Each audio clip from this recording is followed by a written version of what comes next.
As gardeners, we're inherently regimented in our processes and procedures. It's how we operate. Mixing our soils, prepping our beds, filling our pots, and planting our plants. But what if there was a crop that didn't need any of that, growing in just a jar of water? Hi, I'm Jeff from the Ripe Tomato Farms, and on this channel we grow all kinds of veggies, but none are faster or easier than sprouts. Grown from dormant seed all the way to harvest in a week or less, all you need is the seed itself, a jar with some water, and a little knowledge. Today, let's tackle these crunchy, delicious, spectacular bean sprouts from start to finish so that we all have that knowledge to grow our own. Like we said, all that we need to successfully grow our bean sprouts is a clean jar, some water, and the seeds. Now, it is super easy, but it's not that easy. There is a process to follow, a recipe if you will, and it all starts with the soaking. For pure simplicity, I start out with a 500 ml wide-mouth jar and 2 tablespoons of the mung bean seeds. As you get a few crops under your belt, you can go with higher quantities and larger containers, no doubt, but for this first one, let's keep it simple. So, add your dry bean seeds to the jar and then fill it up with regular tap water. To break down that seed coat and break that dormancy, the seeds need to be soaked for about 8 to 12 hours. But no more than that. After about 12 hours of being completely submerged, those seeds are going to begin to ferment. Left for too long, and that fermentation, which is actually lethal to seeds, well, it's going to affect your germination rates. You can always tell the seeds that have been left too long because they'll foam up whenever the water is disturbed. Check this out. Here's a batch of seeds that I let go for 18 hours. Not good. See how it foams up. I'm still going to use them, but it's not ideal for 100% success. Okay, after that first soaking, let's drain the seeds and then wash off any of that old water with a couple of good rinses. Make sure to drain off any of the excess water as the soaking period is done. Then, place the jar with its lid on, not airtight though, somewhere dark and at room temperature. With mung beans, like most sprouts, the root actually grows first. It's a long white taproot and it grows really fast. This is good because with bean sprouts, it's the bulk of what we're eating. You'll find that your bean seeds are going to break dormancy and a little white root's going to appear about a day after you soak them. Roughly 36 to 48 hours into the process. Sometimes it's a bit faster, sometimes it's a bit slower. It really depends on the temperature. The warmer your house is, the faster it's going to go. Now, the sprouting beans get to sit in this jar for the next 5 to 6 days to complete the process. But in the meantime, that doesn't mean we get to stand still. While proper soaking of the mung bean seeds definitely set us up on the right path, the most important part of the whole process actually happens right after. Contrary to what many people think, sprouts aren't actually grown in water. Yes, they're soaked in water to initially break that seed dormancy, but after that, they're left to grow high and dry. Sort of.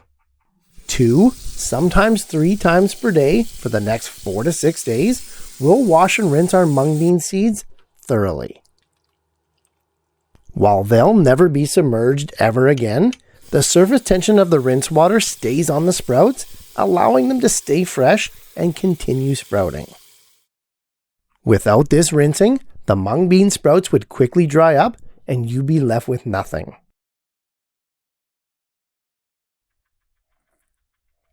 Further to that, the washing and rinsing of your mung beans reduces the risk of those raw sprouts carrying any bacteria or potential pathogens. So, rinsing them keeps them fresh and clean. After about 5 to 6 days of this rinsing and draining, your mung bean sprouts are pretty much full grown. Now, unlike alfalfa and other small sprouts, mung beans have a rather chewy, hard, green casing, formerly known as the seed coat. Although completely harmless and edible, I don't like them, so I get rid of them.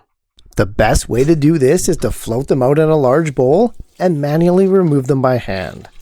It can be tedious with larger batches, and you don't really have to, but I always do. Okay, with the seed coats gone, one last rinse and drain, and we can finally store our bean sprouts in the fridge for up to 4 days. And that's it. That's your bean sprouts. Super easy and pretty straightforward, albeit with a few hard rules. So let's recap the main points to make sure we got it all. Growing your own bean sprouts at home is a 3-step process that takes about a week, from dry seed all the way to full sprout harvest.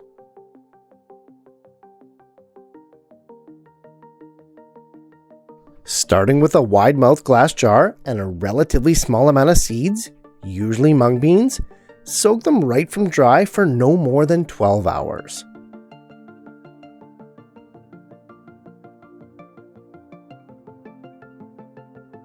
After soaking, give them a really good rinse and store them in a dark, room temperature location.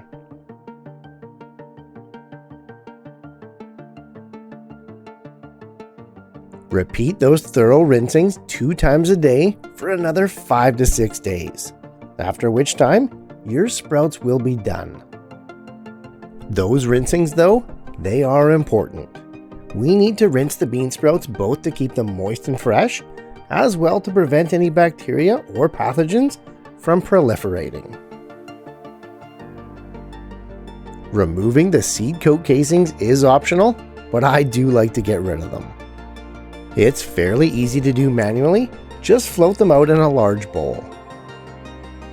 Honestly, if you've never sprouted anything before, in terms of simplicity, bean sprouts have to be the best variety to start with.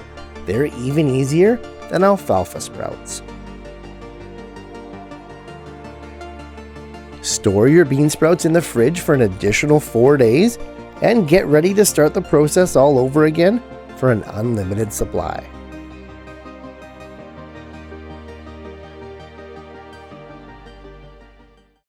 These guys sprout out and grow up to 8 times their original dry seed size. Just a couple of tablespoons of those seeds can give you a huge supply of fresh sprouts. And if you stagger the process every 6 to 7 days, you're always going to have a supply on hand. Hey, sprouts are a great way to grow something when it's just too cold outside. And at 7 days total crop time, their dividends are near instantaneous. So, best of luck, guys, and I'll see you soon. Hey, thanks so much for watching, guys. I appreciate the support more than you know. And if you're getting value from these videos, please like and share them to spread the word and help your fellow gardener to grow better.